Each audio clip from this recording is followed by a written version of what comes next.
Thank you. Hello, everybody. I am Maggie McCann. I am the last thing between you and the door. So I tend to talk very quickly, so it will get you out of here fast. Uh-oh. There we go. All right. So what I'm going to talk to you about here, what I do, who I am, talk a little bit about the communication gap that we know exists between all marketing and sales, or sometimes just all marketing and everybody else, all sales and everybody else, and then a little bit about building a partnership and what you can do to bridge that gap that we all know exists and we as product marketers have the power to fix. So first, who am I? I am Maggie McCann. I am the Director of Product Marketing at Centro. I have been on the Chicago tech scene for about 10 years now. I've worked all in tech. I've supported sales teams from 2 people to 800 people. So I have quite a bit of experience with lots of different types of sales teams. I like to think I have a little bit of credibility talking on this subject. I work for Centro. We are a digital advertising technology company with the goal of making lives of marketers easy. So we sell to marketers. We sell to digital marketers. We sell a product called Basis. It is the most comprehensive and automated digital media platform, right? We try to make digital marketers' lives easier.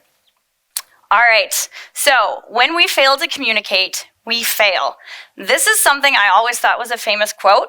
I did some research this weekend. I think my grandpa just says it all the time, but he gets plaques printed and gives them out to people. So I tried to source it. So this is true. It's super simple, but super true, right? So when we fail to communicate with our sales teams, we are gonna completely let them down. Our team has some really cool things that we have the opportunity to do every month that get us in front of sales. The first one with our consistent monthly updates is the marketing update on the all-hands sales call. We are super fortunate. We have 20 minutes every month to get in front of our sales team and to talk to them. So anything we provide here, this is our chance to tell them, right? It's me on the call every time talking to them about any new product updates we have, any new sales tools that are available to them, and then any awards, accolades, news, or events. So this is our chance to get it all in front of them, tell them in person, hear our voices, and communicate with them that way. But we know everybody learns differently, right? So telling them, most of you aren't paying attention to me talking in this room right now. Nobody's paying attention when you're talking to them on a phone, right? So we follow up with a sales enablement and seller newsletter. This newsletter covers everything that we talked about on the call and then any other important updates. This is all-encompassing for marketing. It always starts with the product updates because we own the newsletter and we're the product marketing team. So we always start with product updates, but otherwise we have any new and pertinent marketing information. This is their one source of truth every month. They know if they have a question about what's going on, what events we're going to be at, what we're doing next month, what we did last month, the seller newsletter is their place to get it. All right. So the next thing, I'm a big believer in product training, and I'm a big believer in top-down training, right? I know that if you can build in consensus at the leadership level, it's going to be much easier at the seller level. So I take that on myself with the top-down training. I make sure if we have a product or feature being launched, at any time, an initiative at any time in the year, if it's super important and we really, really, really need sales buy-in, I make sure that I take time to train our VPs and directors. This can change depending on your company size, but for us, we have 4 regional VPs throughout the country, and then directors underneath them, and then a bunch of sellers underneath them. So if I can make our directors super confident in having those conversations with their sales team, that's gonna make my team's life a lot easier. It's gonna make the business a lot more successful. So we do a lot of top-down training to make sure they're comfortable, gives them a forum to ask questions without all of their sellers in the room, and it really gives us a good chance to have a conversation about what we're rolling down the pipeline and what questions sales might have with that. So besides top-down training, we do recorded video trainings in our learning management system for every major product, feature, initiative, release. We try to keep communication with sales very, very consistent. So the consistent monthly updates where they know every month, what time of month, what they're gonna get, who they're gonna get it from. We also do that with training. These are the questions that are answered in every single product training. So our team knows that when they're learning about something, these are the things they'll know the answer to. They don't have to ask questions about these things. These are the core things that they're always going to get information about. In addition to the trainings, so they take these trainings online on their own time. We have a quiz afterwards to test their knowledge. We provide them all the sales materials after this as well, a detailed FAQ. We have Confluence pages if they want to read through them. As much information as they want to access, they will be able to access, but we make sure every single salesperson at our company gets what they need to be successful in a format that they can digest and understand. All right, so you might be thinking, depending on how your company works, this could be an insane amount of product trainings, right? So how do we control that? We tier every single thing we launch. This is an example of that. It has been updated, changed many times. We have a PDF that lives with our product teams, with our marketing teams, and with our sales teams. But on a quarterly basis, we get together with a cross-functional group, take a look at our roadmap, and assign every single thing on the roadmap a tier. So if it's tier 1, they're going to get a lot more information. There may be an event around it. There's for sure going to be PR. They're going to get formalized training. If it's a tier 4, they may not even hear about it. But at least this way, they know what to expect with the communication from our team with every single product and feature and initiative that we roll out. All right, just want to make sure I covered everything there. Yeah, we want to make sure we're not doing a massive data dump on them. So especially for things like enhancements or things that are market standard, you may not go into as much detail in the training. Again, have all of that detailed information accessible. You may have people who really want to learn that way, but this gives us kind of the core for what you need to know about every feature at every stage in the process. All right, so communication, some kind of best practices, tips. The content we share with our sales team is only shared through links that lead back to our sales enablement tool. We really like tracking the data. We really like being able to tell sales there's one place to go for all the information. We're not hiding things from you. We're not trying to make them difficult to find. It is all right there. So even the newsletter, it links right back to HighSpot, our sales enablement tool. And then everything they need to know comes with links from the same person with the same subject line every month. I am the person that communicates their monthly updates to them. We've got an awesome team. I have some of the best marketers in the business on my team, but it's important that sales has a consistent message from a consistent person because they're getting hit from the other members of the team with all kinds of things, requests for case studies, requests for customer references, ride-alongs, all that kind of stuff. But they know when they get an email from me on the second Wednesday of every month, it is your newsletter and you should open it. Our roadmap, we update our roadmap monthly, and that lives in our sales enablement tool. On that roadmap, we have an internal version that has the tiers for each product and feature that's coming out, so sales knows exactly what they're getting. They don't come to us and ask. And then training follows a consistent schedule. So again, communication, just constant, consistent communication is kind of the key to us with our sales team. So they always have the relevant information, and we always try to give it to them in multiple ways so everybody is able to consume that information. All right, building partnerships. We're all super good at building partnerships within the organizations. Product marketing especially has to be. But how do we do that with sales? Sometimes they're our toughest customers. The number one thing I can stress is get out of the office. And I can't stress this enough. Not in a let's grab coffee for 15 minutes so we can learn more about each other and I can figure out how to better support your team, but in an actual like get out of the office kind of way. The best relationships I have built with our sales team is finding things we have in common, getting out to the office, volunteer events, sales conferences, different things I travel with the team to. We have teams all over the country. The Denver office is the one I'm closest to because I was randomly there on a day they played kickball. And we had the best day, but this team now comes to me with all of the information they're getting from the field. They reach out when they have questions, when they have concerns, when they're curious about things. I get more insight and intel from the sellers that I've spent time with outside of the office with non-work related activities than anybody else. And I'm not a big networker, not a big post-work socializer. I've just found this works very, very well. Excuse me. All right, so get to know them. The second one is people like to be included.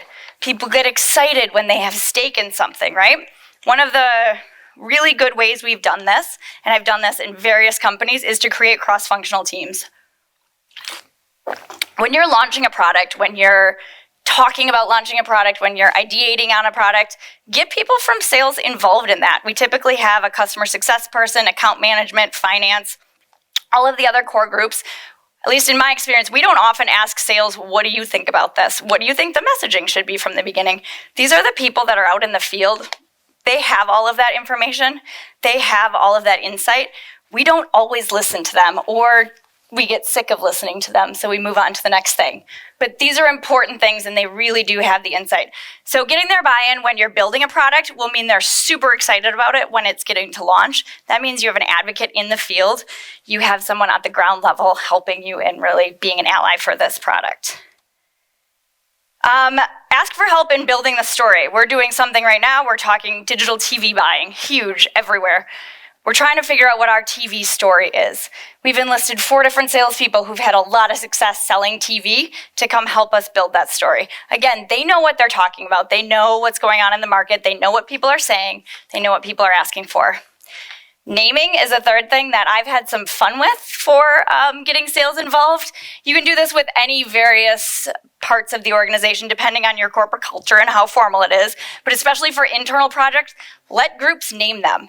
Especially for internal things. Let them come with some crazy, ridiculous names, but that gives them some ownership in the product, the feature, the initiative when it does go to market. And then accountability, my favorite. All right, so the sales team, they need to be using that tools and the content and collateral that you're giving them, right? So here are the 4 things I recommend. Have a tool that tracks the online trainings and the quiz taking. Have a tool that gives you visibility into all of your sales collateral, the usage, the views, the downloads, individual basis, team basis, all that.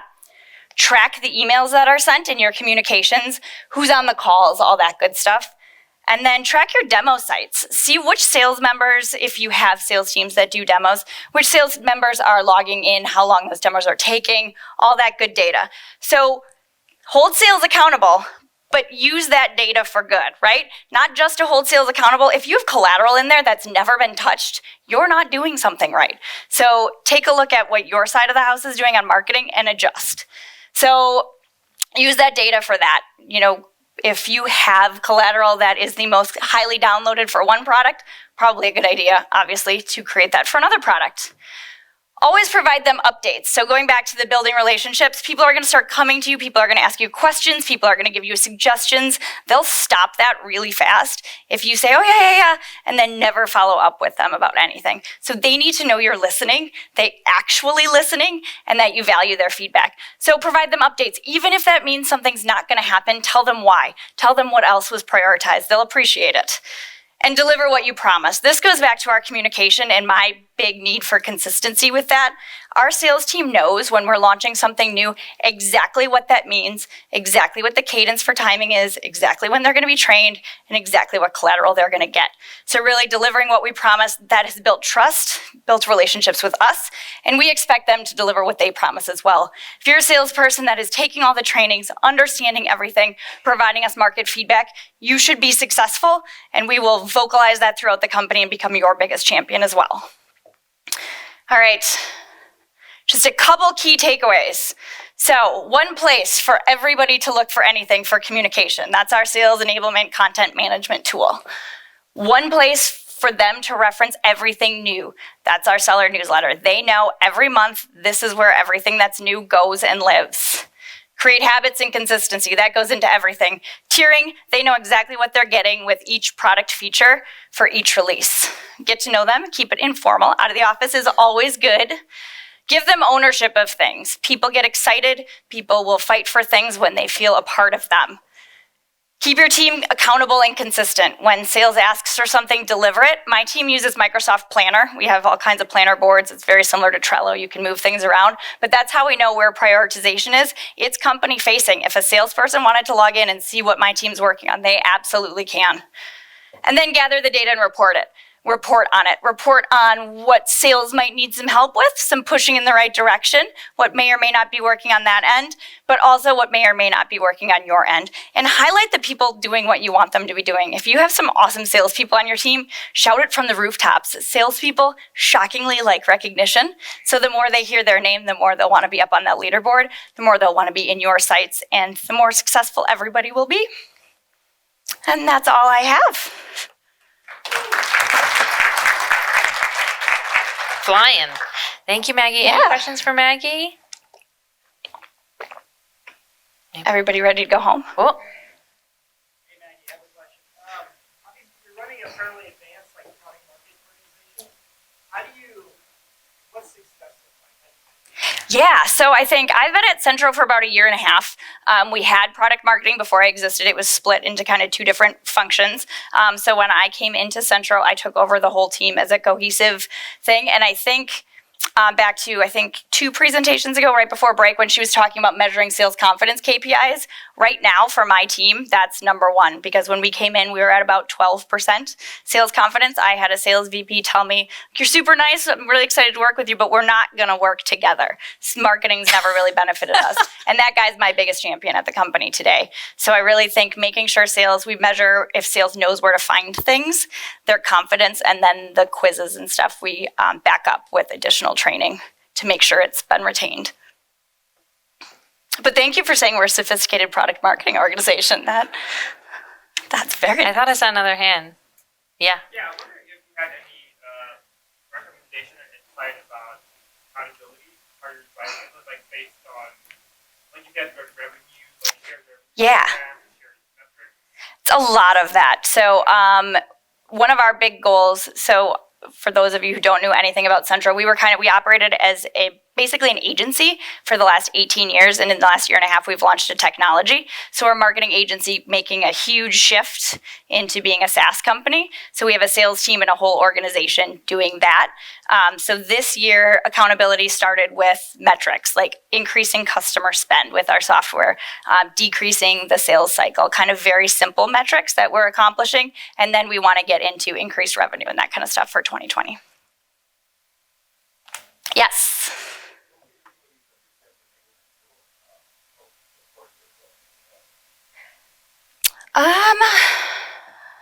Maybe repeat the question. Sorry. Yeah. What capabilities of our sales enablement tool support our sales teams the best or make the biggest difference? I think it's really just, and this sounds really rudimentary, it's having everything in one place. We've had network drives, we have a SharePoint site, and my team has really taken it where the rest of the organization may need to still reference those places, but anything sales needs, we've really taken and migrated it to that. So if they're on the road, if they're at a sales call, they have one place to go and one search box to enter to find what they need. So you could do that with Salesforce libraries, you could do that with a variety of things. Anything else? I saw one more hand, but oh yeah, there it is. Yeah. Yes. Never. The product roadmap that sales has access to is first half, second half. Yeah, that's the easiest way for us to mitigate that. We've put them in order on the roadmap, but not enough to make it super obvious that customers will know. And we just make sure our sales team, we don't communicate a ton until we know it's going to shift to the second half. If it happens October 31st or September 30th or whatever, it's still Q2 or Q3. Yeah. Anybody else? Thank you so much, Maggie. Of course. So I think that's a wrap for the Chicago Summit. Thank you so much for everyone coming out and connecting with each other. I hope it was useful to you. I'll be around for a little bit after if you want to say hi to me or Josie or Richard. Thanks again. Bye.